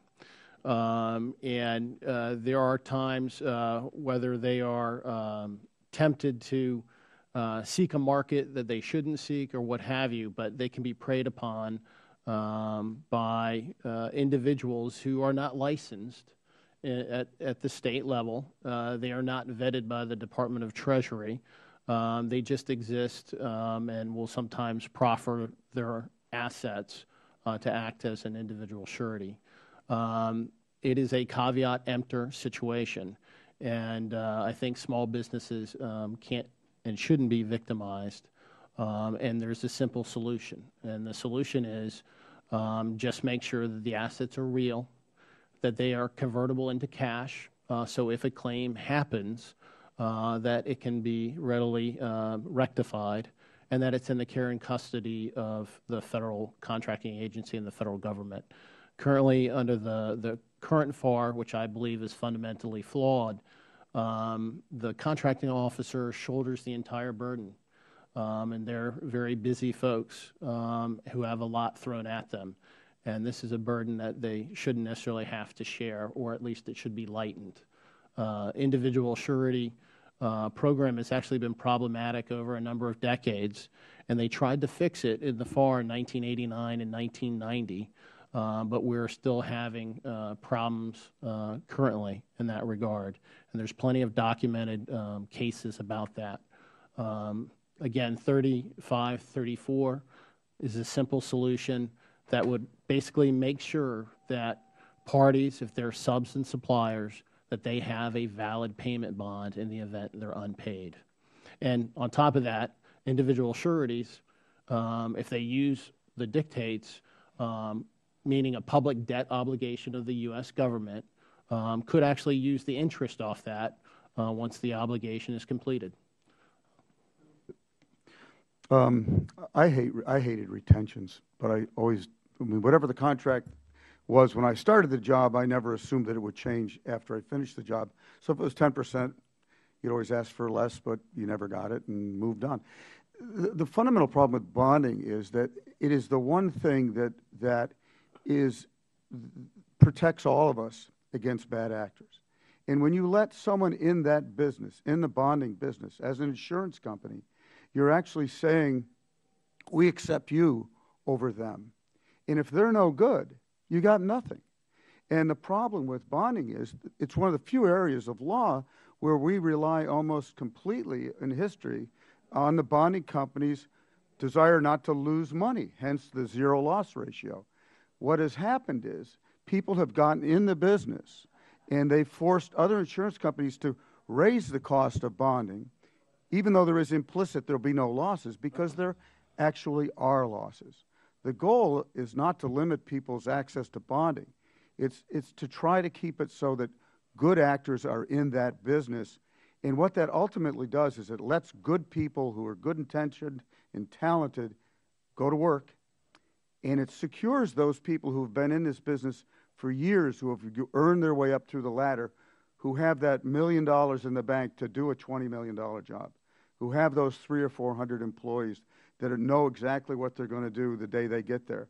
And when you don't protect bonding, you're not protecting the contractor, you're not protecting the government or the taxpayer, and most of all, you're hurting the individual's ability, who's a good contractor, to stay in that business.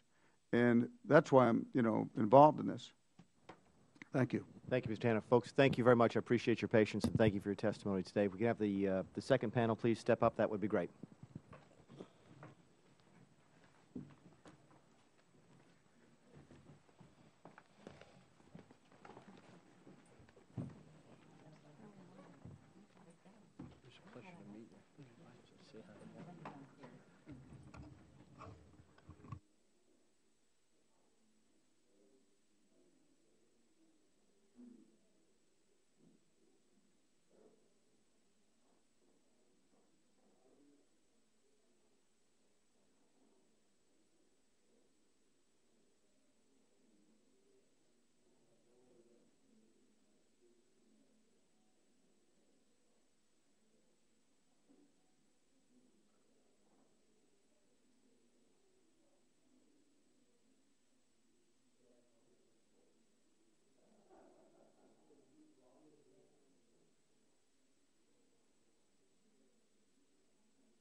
All right, we'll go ahead and get started with the second panel. The first witness here is Mr. Dalton. He currently serves as the Chief of the Engineering Construction Director at the U.S. Army Corps of Engineers. He is responsible for the execution of over $10 billion of design and construction programs for the Army, Air Force, Department of Defense, other federal agencies, and over 60 foreign nations. Welcome, Mr. Dalton. Thank you for your service, sir.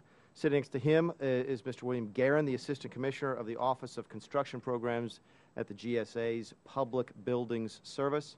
Mr. Guerin is responsible for the construction of the GSA's more than $1 billion per year of capital construction programs, including the design and construction of federal buildings, land ports of entry, courthouses, and other projects for the nation's landlord. He is also the GSA's Recovery Program Management's Recovery Executive, overseeing the timely and delivery of high-performance green building projects worth more than $5.5 billion, which I think together We got about $20 billion worth of management on this panel. So thank you, gentlemen, for being here.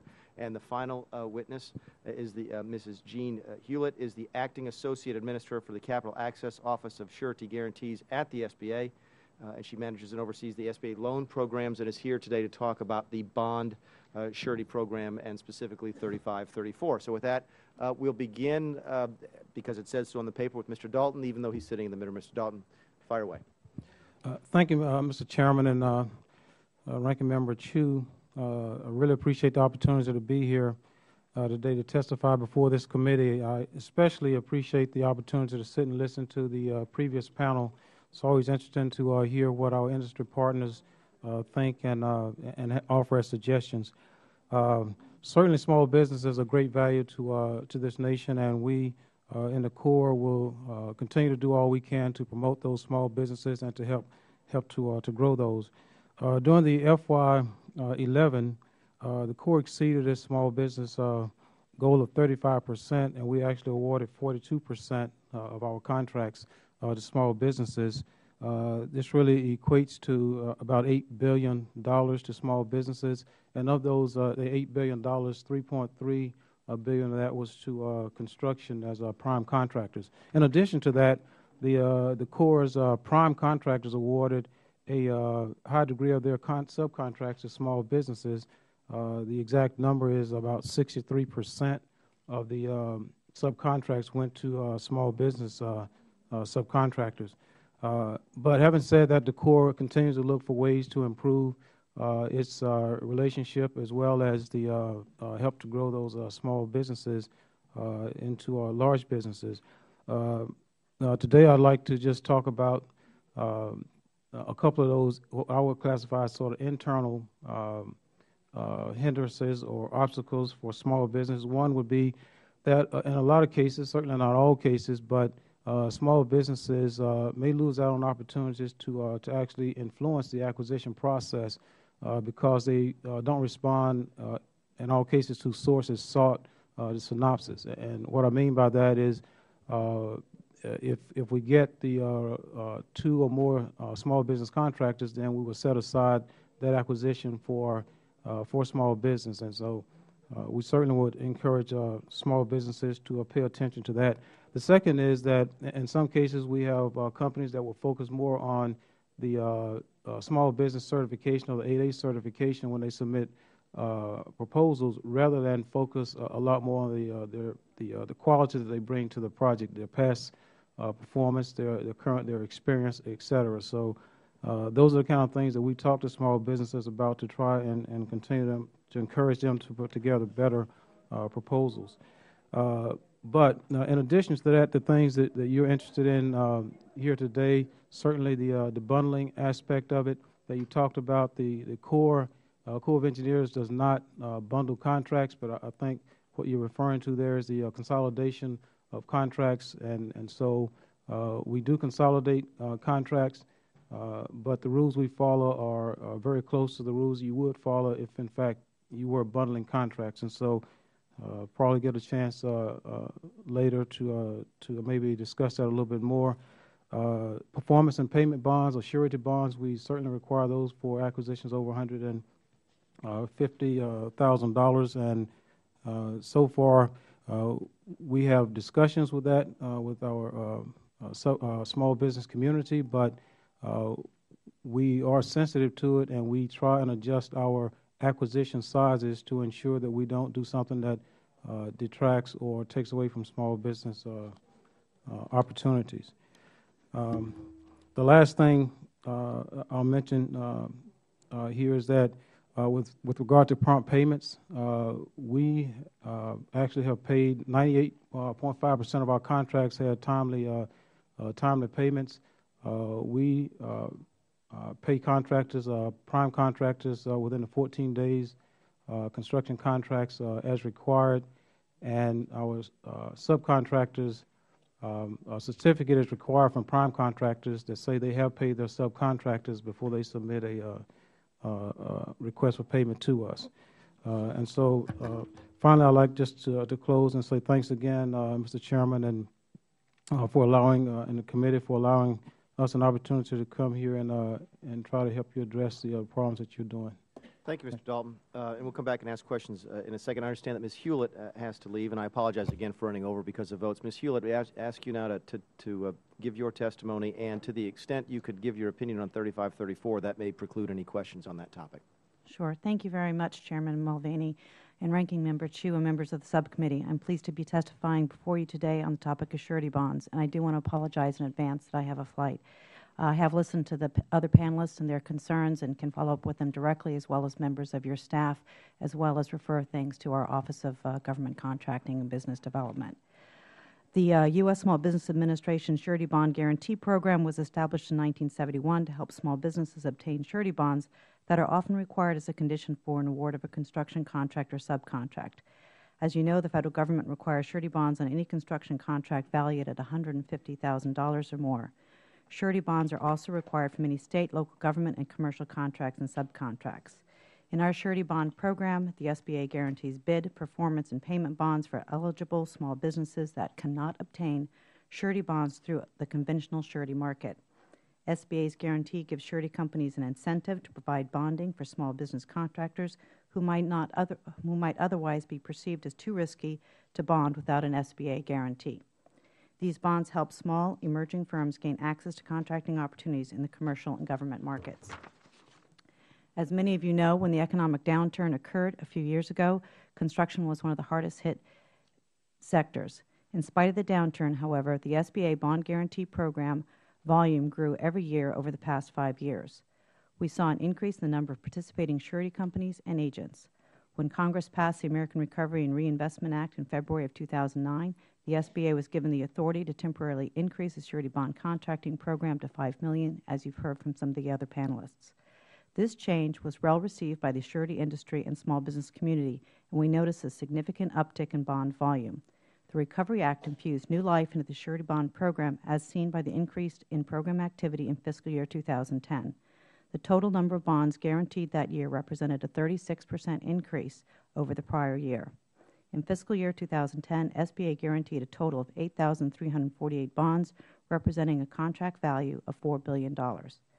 Building on that success, the SBA has continued to make outreach and awareness of the surety bond program a priority. We've been working closely with our local district offices and industry partners to let small businesses know that they can take advantage of our program. We have also been listening closely to our industry partners and small businesses on how we can make the program better and more accessible to a greater number of firms. Recently, we developed an automated tool to complement the electronic bond guarantee application, which we implemented a few years ago. Surety companies, agents, and small businesses can now upload a variety of underwriting documents and transmit them electronically to our field offices. This makes the processing time faster and reduces compliance costs. This week, we published in the Federal Register a proposed rule that would adopt streamlined application process for any bond guarantee on a contract valued up to $250,000. This new quick application process will reduce paperwork requirements for smaller contracts. As a result, small businesses and surety agents will navigate the bond application process more easily, and cycle times between application and approval will be compressed. We are not stopping there, however.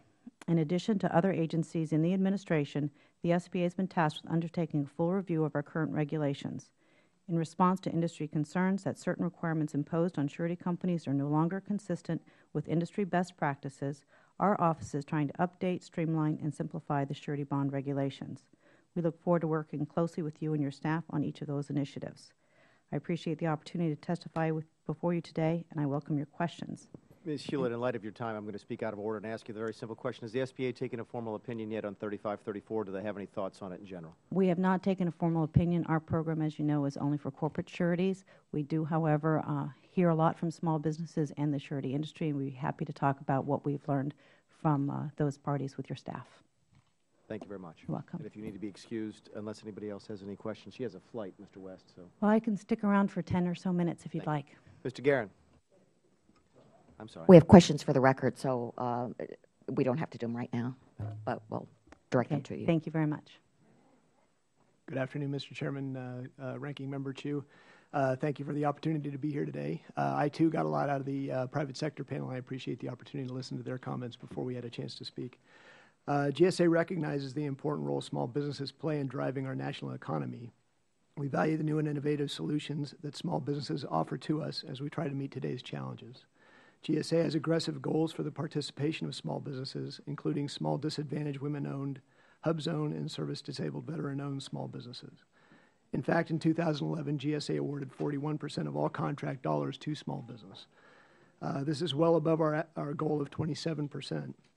And PBS itself obligated more than $1.05 billion, or approximately 39% of our dollars, to small businesses. In addition, despite the huge building modernization program that came through the American Recovery and Reinvestment Act, we awarded fully 26% of our construction dollars to small businesses in 2011. Today, I'd like to focus on the role of small businesses in these new construction, major modernization, and repair and alterations projects. As a major public real estate organization, our goal is to maintain a robust inventory that meets the long-term needs of federal agencies. We make investments in this inventory by constructing new buildings and modernizing or repairing existing ones. For each of the last 5 years, our average request for investments in our inventory was nearly $1.4 billion. Unfortunately, in 2011 and 2012, those numbers are a lot lower than the average. There are two ways that PBS seeks to provide small business opportunities in our construction projects.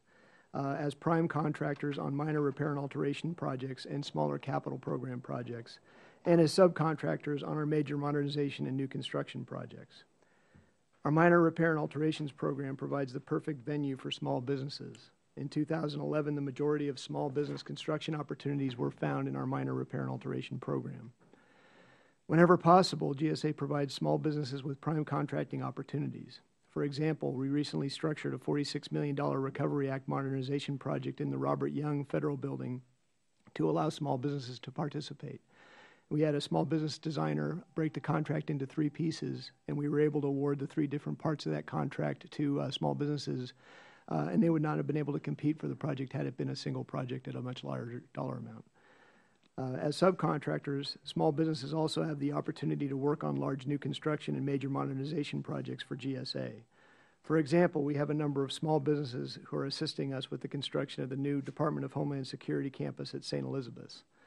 About 42% of the total dollar value of contracts for that project is going to small businesses, and about 10% of those businesses are 8A firms. All of the large prime contractors on projects exceeding $1.5 million must have small business plans. These plans and goals are evaluated during the contract selection process, and then they are confirmed after the award. In addition, GSA participates in a mentor-protege program to assist willing prime contractors to mentor small businesses. This program allows smaller firms to team with larger construction contractors. Through this relationship, small businesses can gain more direct experience and better transition into larger projects and contracts. There are a number of opportunities and challenges going forward. We track our prime contractors for progress towards meeting the goals of their small business subcontracting plans. Commonly in large construction contracts, there are many layers of subcontractors. GSA's projects are no different. Progress towards small business goals only count first-tier small business subcontractors. As a result, this creates a challenge in ensuring that the actual dollars awarded to small businesses are accurately reflected. It is generally more cost-effective for us to pursue major modernizations than to maintain our inventory with numerous small-scale repair and alterations projects. But given the current budget environment, we think that the large projects are probably not going to receive much funding, and so there will be a lot of opportunities for small businesses there. Thank you for inviting me to speak with you today. I appreciate the opportunity to discuss GSA's encouraging small business participation on our construction contracts as both prime and subcontractors, and I welcome any questions you have.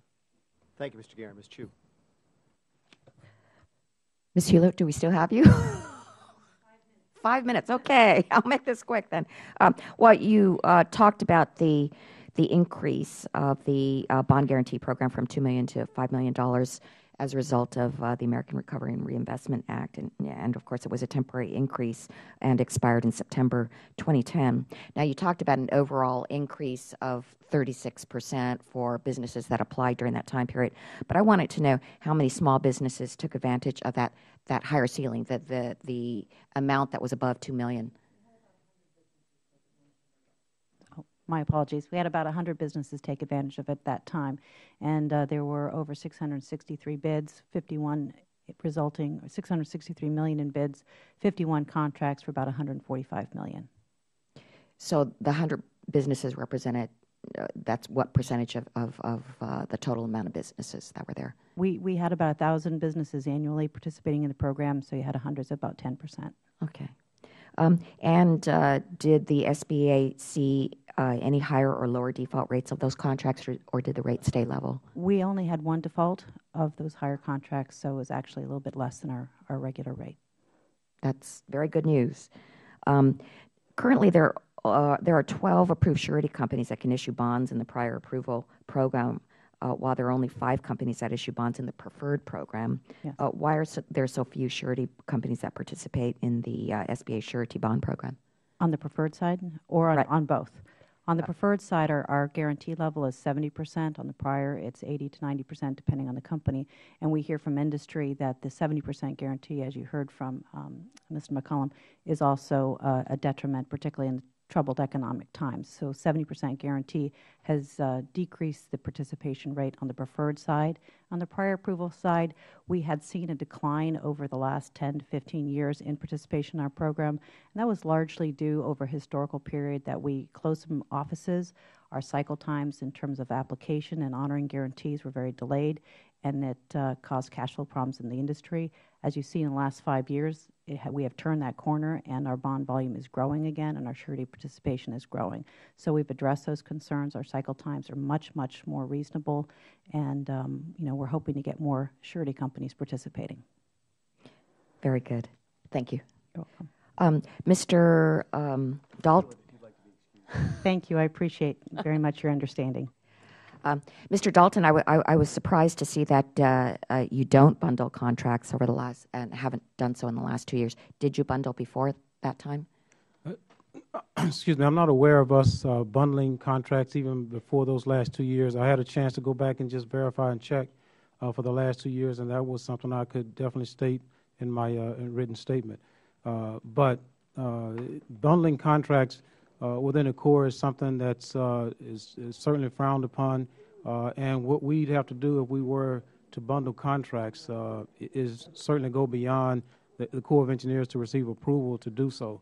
What we do within the Corps is we've got a program and a process very similar to that we would follow for consolidation of contracts, just as we would follow if we were doing bundling of contracts. But the reason for the 2 years is that's as far back as I had a chance to go back and verify. So it wasn't necessarily a change in policy? No, absolutely not. In fact, I'm pretty safe in saying, I feel pretty safe in saying that our policy has always been that we do not bundle contracts. I see. And Mr. Guerin, you do bundle contracts then in GSA? No, we don't, ma'am. Oh, you don't either? No. Okay. And is this a change in policy, or you've never done that? There are instances in the past where bundling occurred, but it is not a common practice of GSA, and it does require additional levels of approval for us to do that, so we do not do bundling. And is the disincentive this additional scrutiny? No, it's the nature of what we build. We have large projects, typical single building projects where bundling really isn't necessary to accomplish what we need to accomplish. Okay, very good. In construction contracts can oftentimes be out of the reach of small businesses because of the large capacity needed to complete the project. And Mr. Guerin, in your testimony, you gave an example of PBS breaking up a construction project into 3 smaller projects that could be performed by small businesses. Why aren't agencies using this type of acquisition strategy more often so that small businesses can compete on more solicitations? I don't know, ma'am. I don't know that they aren't doing that. It's just an example that we had that's very timely in terms of the discussion today. But we do that fairly frequently where we have opportunities to break a project up. There are needs to go for a larger single contract where we're doing a large building. Is very disruptive to the building. It's disruptive potentially to the tenants in the building. So we want to get in and out of that building as quickly as possible. So we try to go with a general contractor who marshals the forces, makes sure that all the issues and possible challenges that come up are addressed. But where we have an opportunity, we do break the projects down so we have opportunities to get small businesses into our contracts. And Mr. Dalton, do you have any similar experience with breaking up such kind of contracts? Absolutely, we do. As a matter of fact, it was mentioned by or recommended by the previous panel that if you have a MATOC contract, that we should look for similar opportunities for small business opportunities the same way we would create an unrestricted MATOC. So we absolutely do the same thing we just talked about, which is that what we do is we work with small business community, certainly work with the SBA as well as with the surety companies and contractors to determine what is doable by the small business community. And so over the past several years, what we've done is when we created those unrestricted MATOCs, we also created small business MATOCs. For instance, I can remember down at, I think it was in our southwestern area, mostly at probably Fort Worth area. That's where it started from, is that we had worked with the surety companies to determine what amount we could put out for small business MATOCs. So for set-asides, I think we had a limit of $20 million, and then we looked at for 8A set-asides of $15 million. And also down to the service-disabled vets, I think that was about $8 million. And so when we set up these MATOCs, we include in those MATOCs those projects that small business can actually compete on. And we also look at the different subcategories within small business so that we're not just creating one size fits all. And when we put together our acquisition plans for those large procurements over the last several years, it's always keeping in mind what small business can actually execute so that we don't go too far on one side than the other. And finally, the last thing I would just mention, because we keep going discussing bundling versus consolidation, well, the reason why, one of the things we look at under consolidation is we make sure that we don't consolidate projects that used to be available to small business and consolidate those to where they're no longer available, executable by small business. So we try to keep certainly small business in mind. Thank you. I yield back. Thank you, Ms. Chu. Mr. West. Thank you, Mr. Chairman and Ranking Member. Mr. Dalton, we heard a lot of people previously talk about this reverse auction process or policy. Do you have any policy on that whatsoever? We don't believe reverse auctioning for the type of projects that we execute within the Corps are applicable or useful to use reverse auctioning. There are a couple of cases where we actually tried to use reverse auctioning when it was mostly based on looking at materials such as, I think, the borrowed materials down in New Orleans, and we found we had problems with it. We think reverse auctioning works best in categories where you're buying products or supplies more so than construction. Construction is a little hard to do with reverse auctioning. Okay. The other question is, pretty good payment schedule, payment rate as far as the prime contractors. Do we still also have a pretty good, as far as the small business contractors, on-time payment plan with those or schedule? In fact, the numbers that I quoted before, the percentage of that 98.5% payments on time, that includes both small business as well as large businesses. All right. And Mr. Guerin, can you give us an idea as far as percentage that you're trying to include small businesses in the GSA modernization and construction products? What our goals are? Yes. Our goals are 39% in PBS for small business. How close are we? We're over that. Good. I'm sorry, we are at 39%. I think our goal is 27%. Okay. I yield back. Very quickly, in the interest of everybody's time, gentlemen, you heard, first off, actually, Mr. Dalton, because you were using a term that I'm not familiar with, which is consolidation versus bundling. Can you help me understand the difference between those two things? Bundling, the way we look at bundling is that if opportunities that were previously available to small business, we take those and add projects together and they are no longer available to small business, meaning that if we before small business could bid on 2 barracks at $25 million. We add those together, and now it's a $50 million project beyond the small business cap there. Then that would be, I would consider that bundling. The consolidation would say that I've combined projects together, but they still do not exceed the amount that was previously available for small business to bid on. So it's a similar thing, it's just in a different scope then. Consolidation will be smaller than bundling? Consolidation, I don't know that I would say it's smaller. It's just that when we add those projects together, we do it in such a manner to make sure that we don't exclude or eliminate small business from opportunities that they previously had. Gotcha. And since it doesn't violate the definition on bundling, it would be something, okay, that I understand. Thank you for that clarification. Gentlemen, both of you heard some testimony earlier today that was extraordinarily enlightening to me, and one of the specific reforms that you heard suggested or offered was to allow you to credit against your small business requirement small businesses that participate at lower than first-tier subcontractors.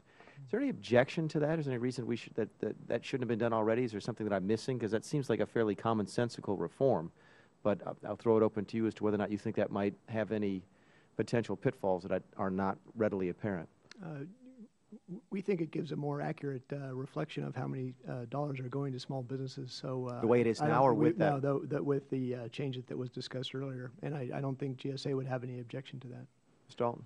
I would say that we would want to move carefully with making that change. While I certainly would agree that it gives more visibility to small business awards, what we would want to be careful, I think, with is that we don't want that prime contractor to hand off without any responsibility for small business or to help mature and train small businesses, subcontractors, on how to do business. And one concern would be that if I had, let's just say, a 50% subcontractor to small business responsibility, that I, as a prime, may hand off all of that to a large business, small business, to a large business subcontractor, and place the responsibility on that subcontractor.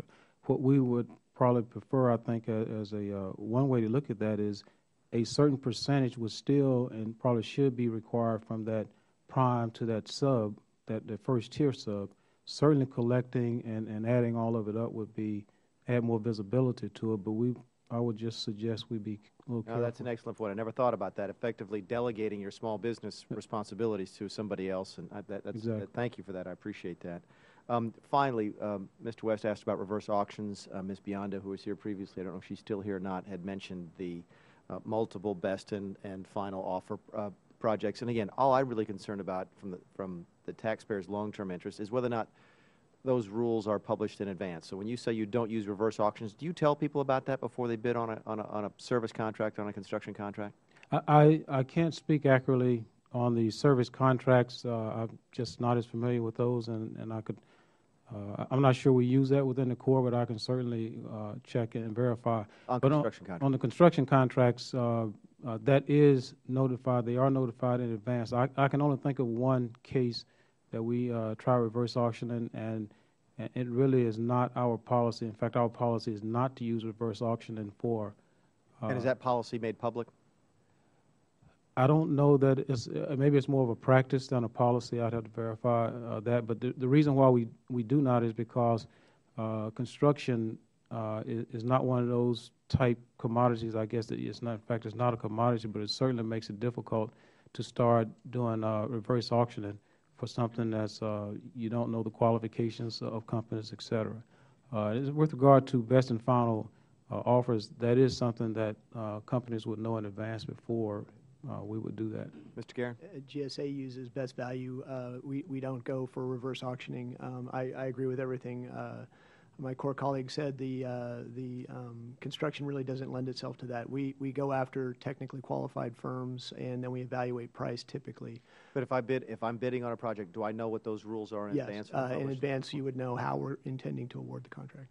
Gentlemen, I'll just close by saying this. One of the things that's become apparent to me since I've been involved in this subcommittee is that I've been overwhelmed with the response that many government agencies have had to small business, and both of your organizations stand at the top. I'm not surprised to hear the numbers. I wasn't familiar with them, but both the GSA and the Army Corps have done a tremendous job, and I really do appreciate y'all's commitment to small business, and thank you for allowing us to help small business succeed. So with that, unless there's anything else, we'll adjourn. Everyone have a nice weekend. Thanks again. I apologize for Thank you. Thank you.